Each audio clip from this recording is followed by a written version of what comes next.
के तौर पर दिखती है और यहाँ कॉन्फ्लिक्ट है, मतलब एक तरह का तनाव और एक तरह की स्थिति कई जगहों में तो युद्ध की स्थिति है।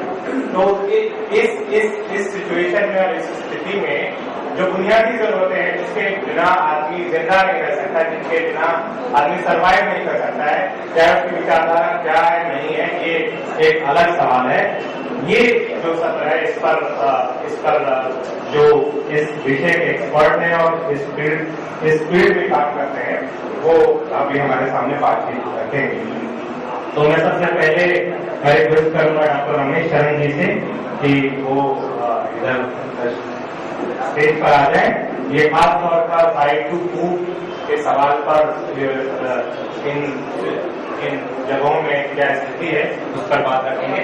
प्रोफेसर रमेश शरण, आप सब जानते हैं कि विख्यात अर्थशास्त्री हैं और झारखंड के सवालों पर और झारखंड के जो मुद्दे हैं उन मुद्दों पर स्थानीय अखबारों में भी और नेशनल और इंटरनेशनल जो जर्नल्स हैं उसमें भी लगातार लिखते रहे हैं और लिखने पढ़ने का काम है आपका। इसके अलावा हमारे साथी सुनील मिश है, मैं उनसे रिक्वेस्ट करूंगा जो आ जाए। ये लगातार पत्रकार हैं, फिल्में बनाते हैं और झारखंड ह्यूमन राइट्स मूवमेंट के चेयरपर्सन हैं। ये भी राइट टू फूड के सवाल पर बात रखेंगे। इसके अलावा हमारे साथी जेरोम भाई ग्रेड के साथ काम करते हैं और एजुकेशन पर इनका काम है, ये बातचीत रखेंगे। इसके अलावा हमारे समीप दा है, मैं समीप दा से रिक्वेस्ट करूंगा कि वो भी इस पर खास तौर पर हेल्थ के जो स्वास्थ्य की स्थिति और खासतौर पर पब्लिक हेल्थ की का सिचुएशन है इन सर पानी है ना, इसमें मंगवाते हैं। समिता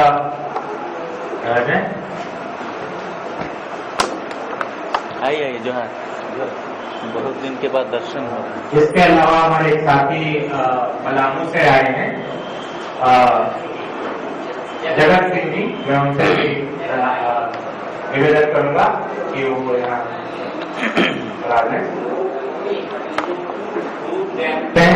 और जो सबसे बुनियादी जरूरत है हवा के बाद वो भोजन का है। तो हम की शुरुआत भी भोजन से ही करेंगे। भोजन के अधिकार हम लोग क्या स्थिति है फूड सिक्योरिटी राइट की।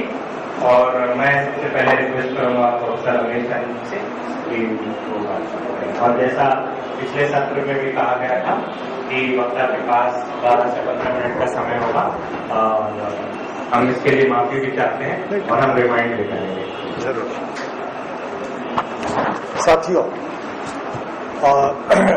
मुझे राइट टू फूड के बारे में बात करने के लिए कहा गया है और भोजन के अधिकार के सवाल पे ही मैं बात करूंगा, लेकिन बाकी सारे सवाल उससे जुड़े हुए हैं। जो पिछले सत्र में हम लोग बात कर रहे थे वो सारे सवालों को अलग अलग करके हम नहीं देख सकते हैं, इसीलिए थोड़ी थोड़ी बात, चूंकि 10 मिनट में बोलना है, इसलिए सबसे पहले तो मैं सुप्रीम कोर्ट के उस आदेश और उस केस की बात करूंगा। कॉली न्याय है और जिन लोगों के एफर्ट से वो सुप्रीम कोर्ट में राइट टू फूड का केस चला वो बहुत महत्वपूर्ण है। जो 2001 और 96/2001 जो सुप्रीम कोर्ट में जो आदेश दिए, लेकिन उन आदेशों का जो पालन हुआ वो बड़ा गंभीर सवाल है कि सुप्रीम कोर्ट के आदेशों के बाद भी जो भोजन के अधिकार का सवाल है, उन सवालों पर जो सुप्रीम कोर्ट के आदेश हैं उनका अनुपालन नहीं होता है। और लगातार जो सुप्रीम कोर्ट के कमिश्नर्स हैं वो लोग रिपोर्ट देते हैं, उसके बाद भी किसी पर भी कार्रवाई नहीं होती है। तो ये बड़ा गंभीर सवाल है, क्योंकि जो भोजन का अधिकार है सुप्रीम कोर्ट ने पहली बार माना इस केस में कि वो फंडामेंटल राइट है, आर्टिकल 21 की तरह वो आता है, क्योंकि बिना भोजन के अधिकार के जीवन के अधिकार का कोई मतलब नहीं होता है। और सुप्रीम कोर्ट ने जो खाद्य की योजनाएं थी उस पर डाला, तो सबसे पहले पब्लिक डिस्ट्रीब्यूशन सिस्टम पर सुप्रीम कोर्ट ने आदेश दिए कि सारी राशन की दुकानें जो है वो खुलेंगी, रोज खुलेंगी, कोई राशन की दुकान रोज नहीं खुलती है। सुप्रीम कोर्ट के आदेश का सीधा वायलेशन है सुप्रीम कोर्ट ने कहा कि सारे लोगों को कार्ड बना दिए जाएंगे जो एलिजिबल है, और आज भी हम जानते हैं कि हमारे राज्य में 40% सबसे गरीब लोग जो हैं उनके पास राशन का कार्ड नहीं है। 40% निर्धनतम लोगों के पास राशन का कार्ड नहीं है, और 20% ऐसे लोगों के पास कार्ड है जिनको कार्ड नहीं होना चाहिए, और ये सारा सवाल बीपीएल में उलझ के रह जाता है। और आज भी जब हम लोग बात करते हैं अंत्योदय या इनके बीपीएल कार्ड की, उसमें जो एंटाइटलमेंट है 35 किलो अनाज का, वो एंटाइटलमेंट पूरा नहीं होता है। तो एक गंभीर सवाल है। सुप्रीम कोर्ट ने मध्याह्न भोजन के बारे में आदेश दिए कि सारे बच्चों को दोपहर में पका हुआ भोजन मिलना चाहिए, और उस पके हुए भोजन में जब हम लोग बात करते हैं तो स्कूलों में लग तो गया राइट टू फूड कैंपेन का, और मुझे लगता है कि सुप्रीम कोर्ट के आदेश का एक बहुत बहुत महत्वपूर्ण कदम उठा, लेकिन उसका पॉलिटिकल ओनरशिप नहीं है झारखंड में। आज अगर आप देखिएगा तो झारखंड सरकार ने कभी नहीं लिखा, कैबिनेट ने कभी नहीं कहा कि हम अपने बच्चों को मध्याह्न भोजन देना चाहते हैं।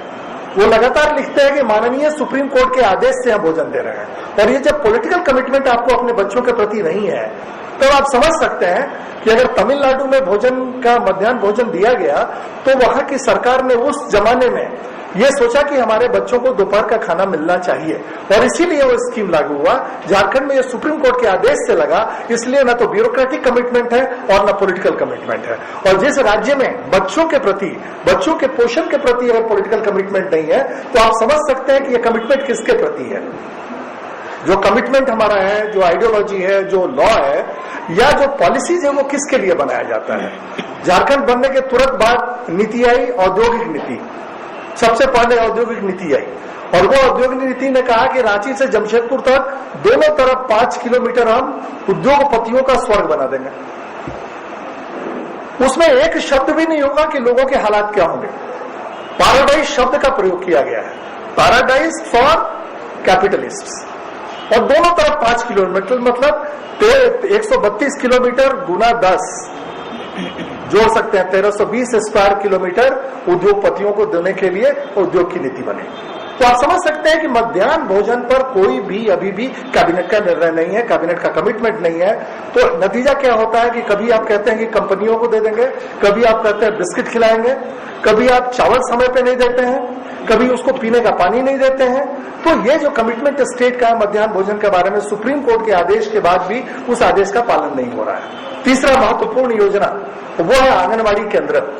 और आंगनबाड़ी केंद्र को अगर आप देख लीजिए तो उसमें भोजन और पोषण के दो महत्वपूर्ण चीजें हैं उसमें। एक तो मॉनिटर करना कि बच्चों का ग्रोथ हो रहा है कि नहीं। आप जानते हैं आंगनबाड़ी केंद्रों के बारे में कि आंगनबाड़ी हमारे बहुत महत्वपूर्ण है हमारे लिए, क्योंकि वो माँ के लिए भी है, हमारी किशोरियों के लिए है, हमारी गर्भवती महिलाओं के लिए है, हमारी धात्री महिलाओं के लिए है, हमारे बच्चों के लिए है। और हम जानते हैं कि झारखंड जो है वो सबसे कुपोषित राज्यों में है। झारखंड में आधे से अधिक बच्चे कुपोषित हैं, लगभग 60% बच्चे, हमारे यहाँ 59% बच्चे कुपोषित हैं। हमारी 85% 85% जो हमारी आदिवासी महिलाएं हैं उनमें खून की कमी है। ये सरकार के आंकड़े हैं। हमारे ऐसे राज्य इसमें अगर 85% महिलाएं और लगभग 75% महिलाएं जो है इस राज्य में खून की कमी है उनको। मैटरनल मोर्टालिटी जो मातृ मृत्यु दर है वो सबसे ज्यादा है, बच्चों की मृत्यु सबसे ज्यादा है, और मृत्यु का सबसे बड़ा कारण है मां का कुपोषण। ये राज्य जो कहता है कि इतना धनी राज्य है हम, इसमें इतना बड़ा कुपोषण है, तो ये कुपोषण की इमरजेंसी है। ये आपातकाल है कुपोषण का, और उस आपातकाल में आईसीडीएस सेंटर बहुत महत्वपूर्ण है, क्योंकि वो मॉनिटर करते हैं, वो देखते हैं कि कौन बच्चा कुपोषित है, और ग्रेड 3 और कम से कम ग्रेड 4 के बच्चों को, जो चौथे ग्रेड के मैल न्यूट्रिशन के बच्चे हैं, उनका हॉस्पिटल क्लिनिकल ट्रीटमेंट जरूरी है, उनका हॉस्पिटलाइजेशन जरूरी है, वरना वो सारे बच्चे मरेंगे। लेकिन हमारे यहाँ क्या हुआ, कितने जिलों में बना, सुप्रीम कोर्ट के आदेश के बाद भी इस तरह का रेफरल कुछ नहीं बन सका, और उसके लिए सरकार ने बजट में प्रावधान नहीं किया।